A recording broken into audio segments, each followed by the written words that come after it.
우리가 부활의 능력에 대해서 말씀을 마무리 짓고 마치도록 하겠습니다. 우리가 오전에 그 하나님의 말씀을 보게 되면요, 이 부활의 능력이 어떤 일을 하는가를 보게 되면 바로 우리를 구원하는 능력이다. 그 다음에 이제 두 번째로 보게 되면은 부활의 능력은 바로 삶의 그 능력, 즉 말하면은 죽음을 이기는 능력이다. 그에 대해서 우리가 두 번째 삶의 능력이고 세 번째는 죽음을 이기는 능력이다. 이렇게 오늘 말씀을 마치도록 그렇게 하겠습니다. 사실 그렇잖아요. 부활은 죽음을 이긴 능력 아닙니까? 예수님께서 이제 죽음을 이기셨고 영광을 받으셨는데 주님께서 사도 요한에게 바로 뭘 했는가 하면 두려워 말라. 나는 처음이요 마지막이니 곧 산자라. 내가 전에도 죽었노라. 볼지어다 이제 세세토록 살아있어 사망과 지옥의 열쇠를 가져노니 이렇게 말씀하고 있습니다. 계시록 1장 17절 18절을 보게 됩니다. 예수님은 그렇게 했어요. 그러니까 지옥의 열쇠도 가지고 있습니다. 사망의 열쇠 가지고 있습니다. 모든 것을 다 가지고 계십니다. 예수님 부활하셔서 죽음을 이겼잖아요. 그래서 우리는 그 삶이나 죽음, 시간이나 영혼을 우리는 두려워할 필요 없는 것이 무엇인가 하면은 예수님께서 살아나셔서 부활하신 그 부활의 능력을 내 안에 가지고 계시기 때문이었습니다. 그렇기 때문에 두려워할 필요 없다는 겁니다. 그래서 어떤 사람이 아주 담대한 것을 보면 자기들이 굉장히 어렵고 시련을 당했는데 바로 그런 쪽으로 믿음을 가지니까 그 사람이 안절부절하지 않아요. 그래서 그 우크라이나에서 이제 예수를 잘 믿는 사람이 그 간증에 있는 거 보니까 전혀 그런데 두려워하지 않는다. 막 그냥 포가 막 떨어지고 이러는데도 불구하고 그 간증 들어보니까 아주 놀랍더라고요. 전혀 두려워하지 않는다. 끝까지 싸우겠다는 거예요. 이렇게 하는 것을 듣습니다. 왜냐하면 주님께서 우리가 모든 삶과 죽음의 해답은 바로 예수님께 있습니다. 뭐 우리가 준다 하더라도 어떻습니까? 그거는 잠시 그냥 천국으로 가는 데 있어서 죽으면 좀 더 빨리 가는 기고 좀 늦게 가는 거 그거밖에 없다는 것이죠. 죽음이 더 이상 이제는 더 괴롭힐 수가 없습니다. 왜냐하면 우리는 부활의 능력을 가지고 있고 그분이 우리 안에 계시기 때문에 그분이 우리의 모든 것을 다 책임져 주신다는 확신을 우리가 갖게 되는 겁니다. 이번에도 이제 그 친교회 가서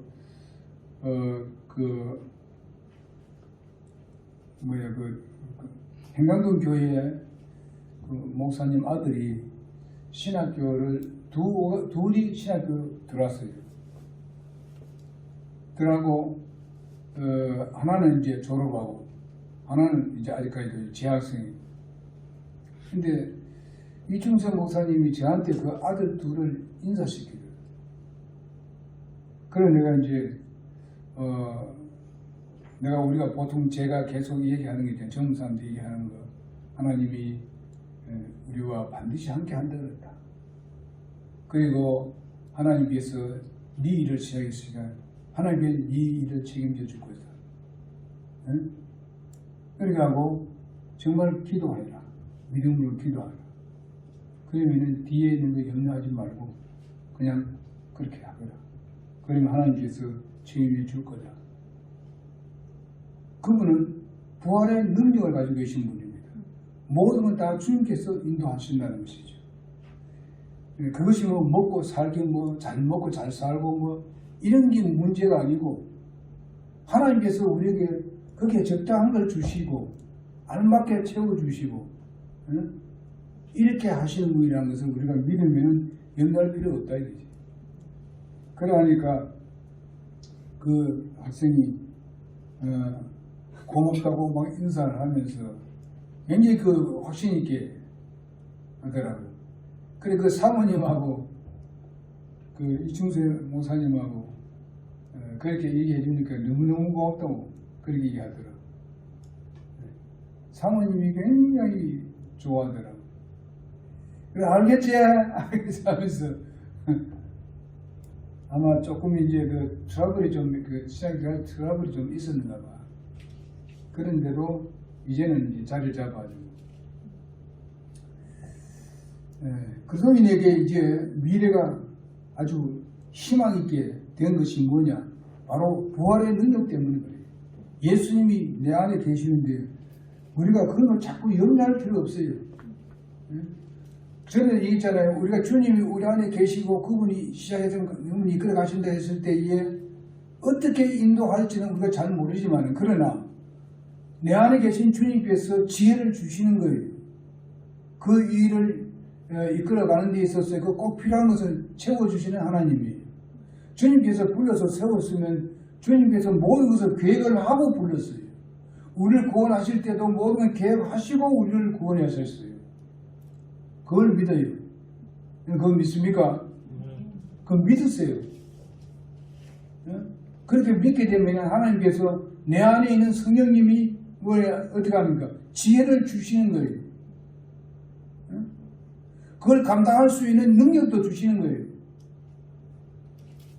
그렇다고 해서 뭐 일이 아주 이렇게 되는 건 아니에요. 왜냐하면 하나님께서는요, 그렇게 하면은요, 우리 인간들의 본성을 알아요. 하나님께 감사하지 않습니다.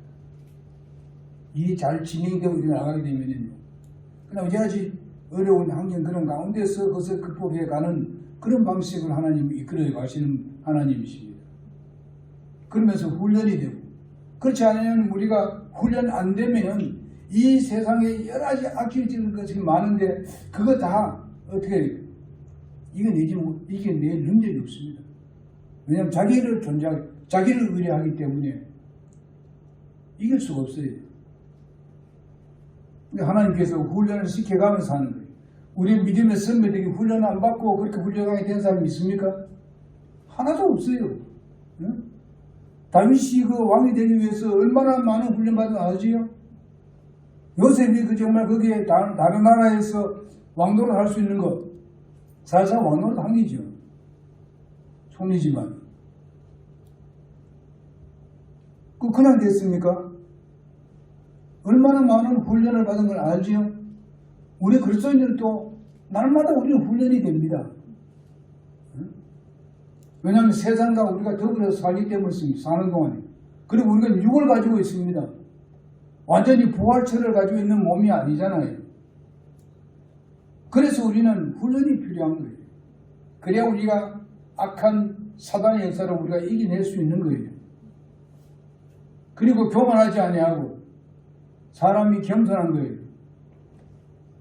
뭐 척척척 되어버리면 아주 교만해져가지고 자기가 다 했는 것 같이 생각하는 거예요. 하나님께 감사할 줄 몰라요. 여러분, 우리는 하나님의 교회에 속해 있는 하나님의 자녀고 지체들입니다.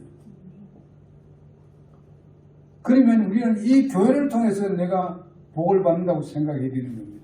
왜? 이 교회는 예수님의 몸이기 때문에 자꾸 교회를 벗어나려고 하면 안 됩니다. 교회를 벗어나가지고 이게 많이 그 뭔가 진리를 쫓아서 와서 찾아온 사람은 몰라도 그렇지 못하고 그저 자기 마음대로 맞지 않으면 절로 옮겨 이리 옮겨 저리 옮겨 하는 사람들은, 여러분 그 신앙생활 제대로 한 사람 봤어요? 나중에 잘 안 돼요. 자기 일도. 왜?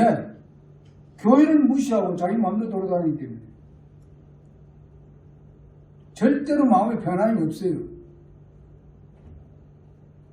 주님은 교회를 통해서 복을 주시게 되어 있어요. 여러분, 나는 알아야 됩니다. 교회에 우리는 한 지체입니다. 붙어 있어야 돼요. 자꾸 떨어지려고 하지 말아야 돼요. 교회를 벗어나려고 하게 되면 절대로 미래가 없습니다. 하나님께서 거기에 대한 복을 내리지 않습니다. 교회를 통해서 복을 주시기를 원하는데, 서울에는요 교회를 가는데 엄청난 그 시간을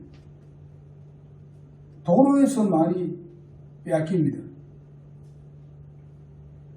심지어는 2시간 걸렸어, 교회에.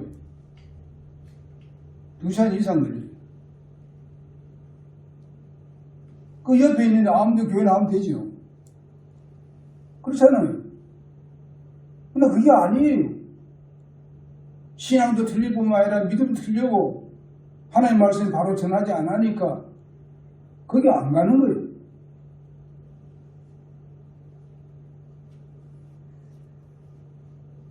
하나님 말씀이 뭐 여기저기 전한다고 똑같은 줄 알지만 천만의 말씀입니다.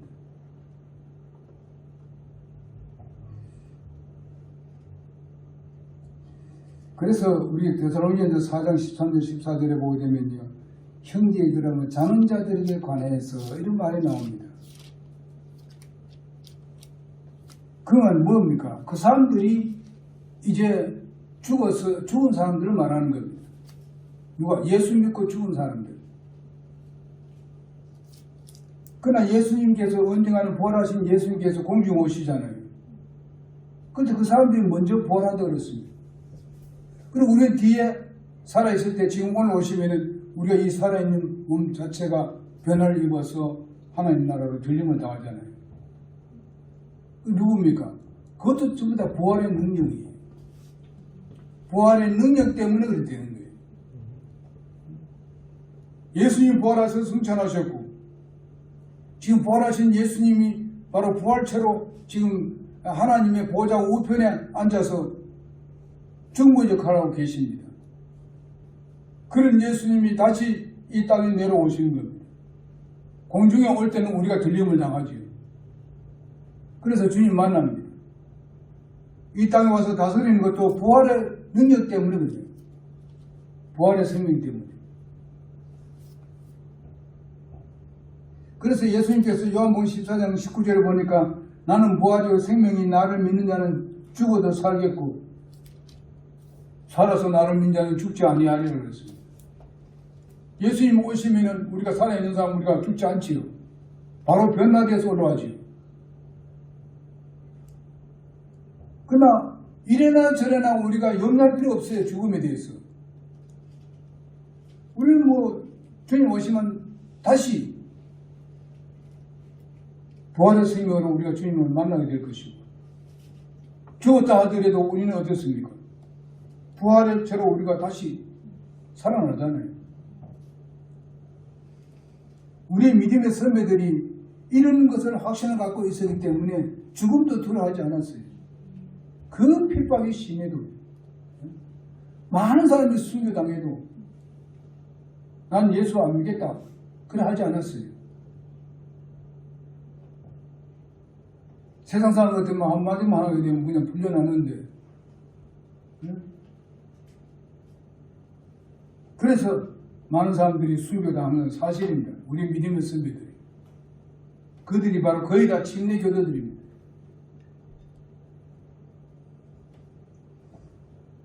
그래서 우리 고린도전서 15장 55절에 보니까 사망한 너희 이기는 것이 어디 있느냐? 사망이 너희 쏘는 것이 어디 있느냐고 고통을 줍니다. 지금 네가 이기는 게 뭐냐? 예수님께서 전부 다 율법 다 이루어 놓았고 우리는 다만 믿음으로 은혜로 구원받았어. 그러니까 부활의 생명이 내게 들어왔더라.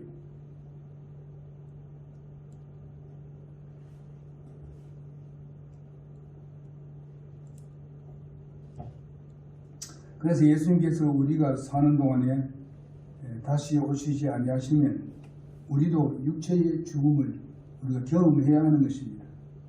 그러나 두려워할 필요가 없습니다. 왜냐하면 주님이 우리에게 우리의 죄를 위해서 돌아가셨고 죽으셨고 고통을 받으셨고 바로 그분이 죽음에서 부활하셨기 때문에 그 부활의 생명이 내 안에 있는 겁니다. 다시 살아나게 되는 거죠. 내가 사망의 음침한 골짜기를 다녀도 내가 두려워하지 않는다. 시편 기자가 그렇게 했습니다. 다윗이 시편 23장 4절에 보면 이거 왜 그렇습니까? 부활의 능력을 믿기 때문에 그렇습니다. 두려워하지 않는다 그랬어요. 오늘날 주님의 부활의 능력이 바로 우리를 안위하시고 우리를 지키시고 보호하시고 우리를 그것 자체가 지팡이가 막대기 되어가지고 사망을 쫓아냅니다. 그래서 우리는 예수님 모실 때에 기쁨으로 즐거움으로 주님을 만나게 됩니다. 그래서 주님을 찬양할 것입니다. 하나님 나라에는 찬양이 있어요. 찬양. 하나님 이름을 높이는 찬양. 거룩하시다고. 이런 찬양이 항상 찬양이 울려 퍼집니다. 하나님 나라에. 그리고 우리가 상급이 있는데 그 상급 받는 차이가 있어도 전혀 뭐 누구 많이 받고 뭐 많이 적게 받고 뭐 이거 여기에 대한 무슨 뭐 시기와 질투나 이런 건 전혀 없습니다. 그야말로 하나님의 나라예요. 평화의 나라, 행복의 나라. 더 만족이 있는 게 없어요. 더 만족을 요구하고 추구하는 그런 것이 하나님 나라는 없습니다. 이미 다 받았으니까. 충만하다. 이 세상에 사는 거하고 뭐 아예 비교가 안 되니까. 이게. 그래서 이 세상에서 한 번도 못 다스려 봤으니까 주님께서 천연왕국에 우리를 데려가가지고 다스리지 않아요. 천년 동안 다스리는 것 생각해보면 가슴이 그냥 벅찹니다. 지금 벅차. 이 세상에 다스리는 게 아니라 날마다 그냥 가끔마다 보면 무시당하고 찌들어지는 것, 이런 것을 경험할 때가 많습니다. 그러나 우리는 예수님이 인해서 기뻤습니다. 그런 가운데서도 우리가 그것 때문에 실망과 좌절에 빠지지 않습니다. 우리가 주님의 교회를 한 지체로서 주님을 아름답게 섬기는 얘가 내가 되기 위해서는 부활의 능력에 주님이 내 안에 계신다는 의식하면서 사는 겁니다. 그러면 모든 걸 이겨낼 수 있어요. 여러분 힘들고 어려운 거 다 맡기십시오. 주님이 해결하십니다. 기도하고 마치겠습니다.